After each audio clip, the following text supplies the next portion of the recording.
In addition to the ICE protests over the weekend, thousands of Angelenos also took to the streets in Los Angeles to march in support of the Iranian people. However, as you'll see in this disturbing video, things took a drastic turn after a man decided to drive a U-Haul through the crowd.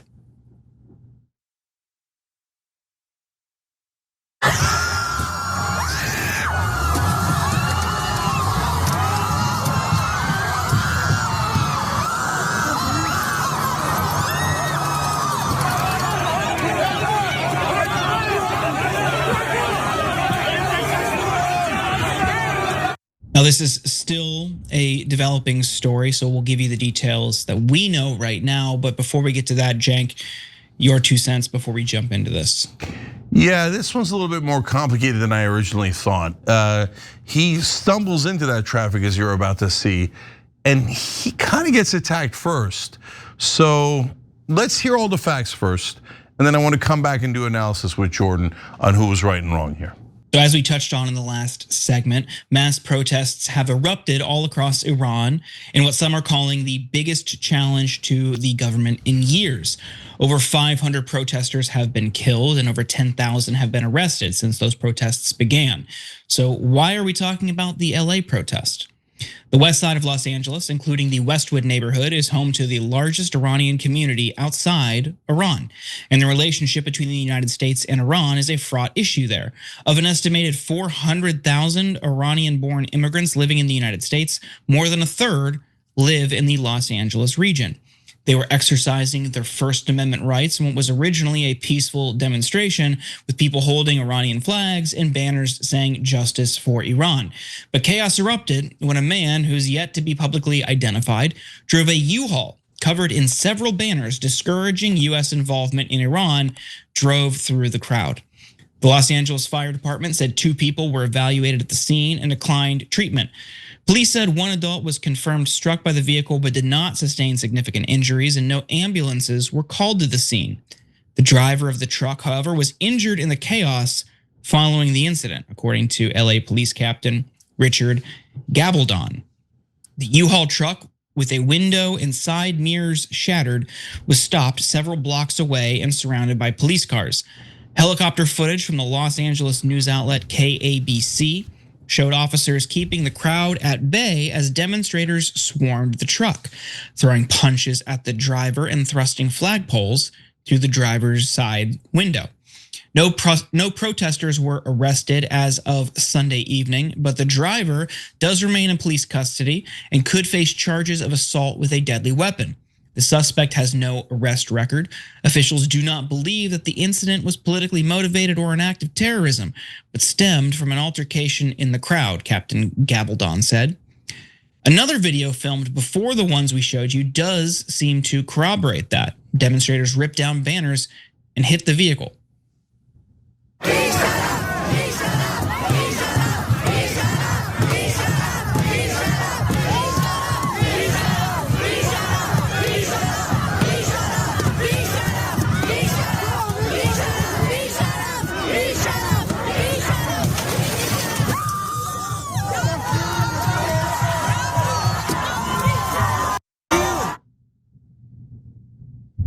Let's take a look at some of those banners.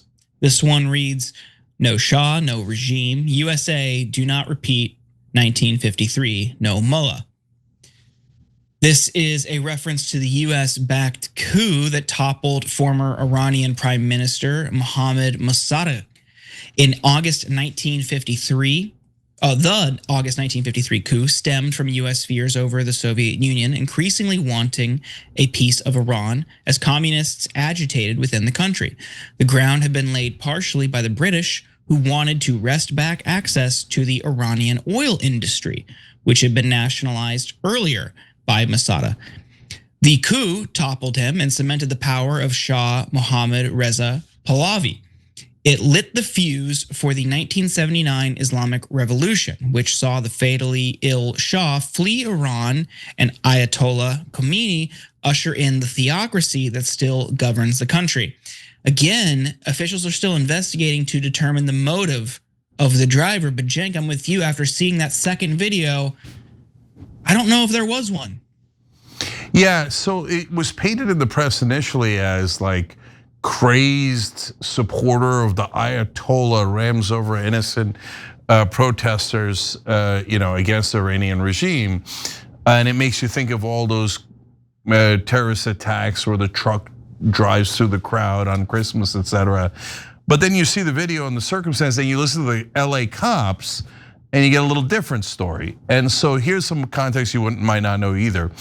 I don't know who was in that protest crowd, and there's a lot of good folks in that crowd, and they're sick of the Ayatollah, and they want Iran to be free. There's also some folks in that crowd who care more about Israel than they do about Iran, and so they're like, yeah, start a war, start a war. And that pro-Israeli crowd tends to be, well, historically lately, in the last couple of years, has been the most violent people in LA, right, when it comes to protests, and the most unaccountable. So in UCLA, there was, they talk about violence on campus and anti-Semitism, and there is some real anti-Semitism on college campuses. But a lot of times what happens is what happened in UCLA, where pro-Israel crowd came in and tried to beat up the peace protesters. There was almost no accountability for that. So they're kind of encouraged, don't worry about it, do any violence you want, you're above the law. And so here, you have a crowd that immediately starts doing violence against the truck. And wait a minute, we were like, it was kind of framed as like this guy who's in favor of the Ayatollah, maybe terrorist, Muslim, blah, blah, blah. The sign said no mullah. It didn't say yay mullah, pro mullah, it said no mullah. So then once you see the real story, you go, oh, a little bit different. I don't know why he took that turn. I don't know if it was an accident or not. With those signs, not the place you want to be. But just because you disagree with protesters on the other side doesn't mean they should attack your truck and smash your stuff and put you in danger.